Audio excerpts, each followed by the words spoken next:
जहां लेबनान के ऊपर इजराइल ने हमले किए और लेबनान और इजराइल के बीच तनाव बढ़ गया और लेबनान पूरे इलाके में अकेला रह गया, लेबनान के लिए कोई आगे ना आया, वहां तुर्की सामने आ गया।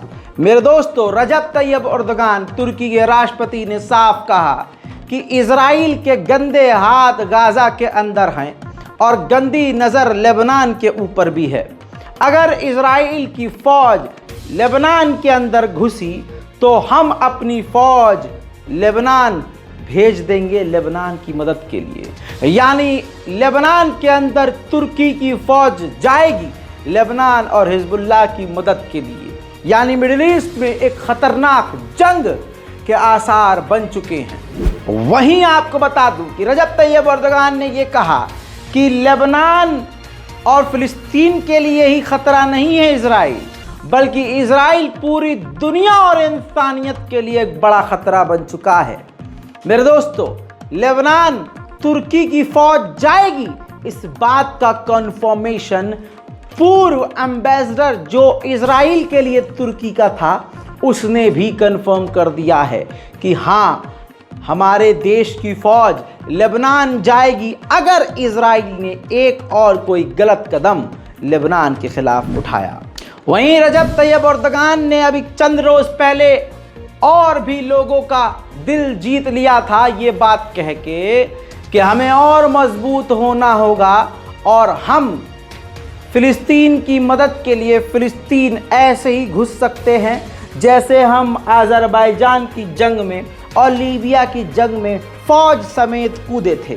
यानी तुर्की का इशारा है कि हद से ज़्यादा अगर पानी सर के ऊपर हुआ तो तुर्की की फौज फिलिस्तीन भी पहुंच सकती है। हजरात मोहतरम, वहीं तुर्की इस वक्त अच्छा रूप दिखा रहा है। एक इंसान हमेशा बुरा नहीं होता, एक इंसान हमेशा सही नहीं होता। अब अमेरिका ने जैसे नेतन्याहू को अपने पार्लियामेंट में भाषण देने के लिए बुलाया था, तो अमेरिका और इजराइल को मुंहतोड़ जवाब देने के लिए तुर्की ने अपनी पार्लियामेंट में फिलिस्तीन अथॉरिटी के राष्ट्रपति महमूद अब्बास को इनवाइट किया था कि आप हमारे यहाँ आकर भाषण दीजिए। लेकिन महमूद अब्बास की पूंछ पर इजराइल और अमेरिका का पैर था, तो महमूद अब्बास ने पैंट में हगते हुए इनकार कर दिया कि माफ़ कीजिए सर, हम नहीं आ पाएंगे।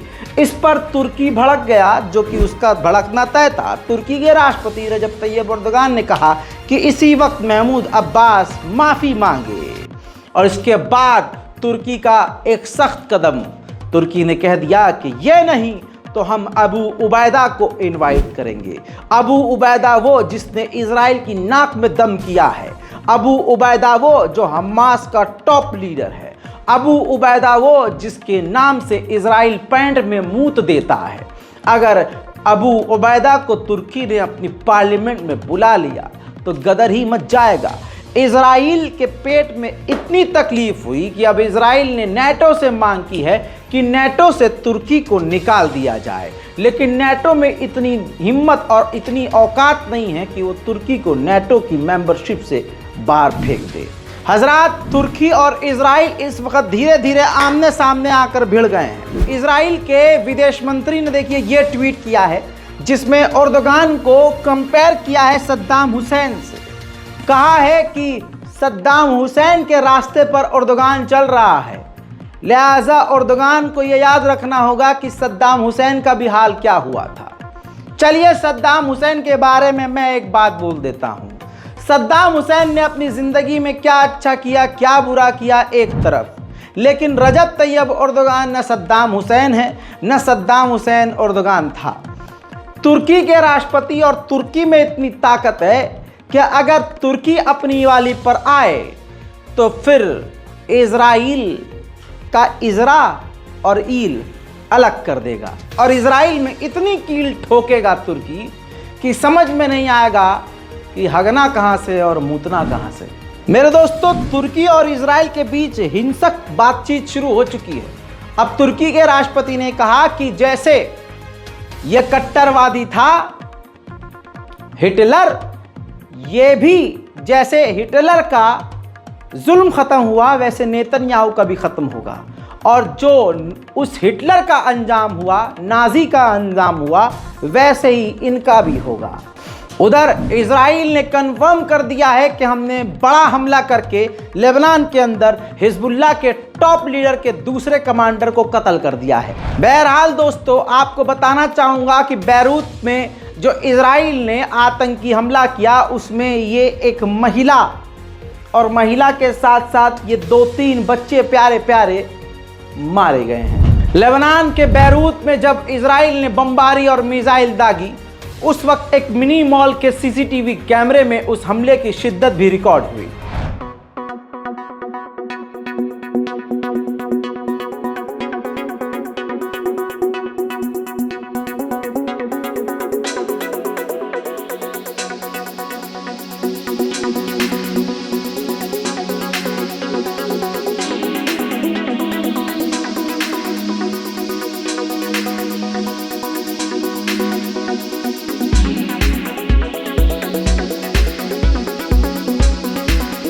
वहीं गाजा के अंदर से एक अच्छी खबर, इजराइल का एक और फौजी हमास से लड़ते हुए वासिले जहन्नम हो गया है।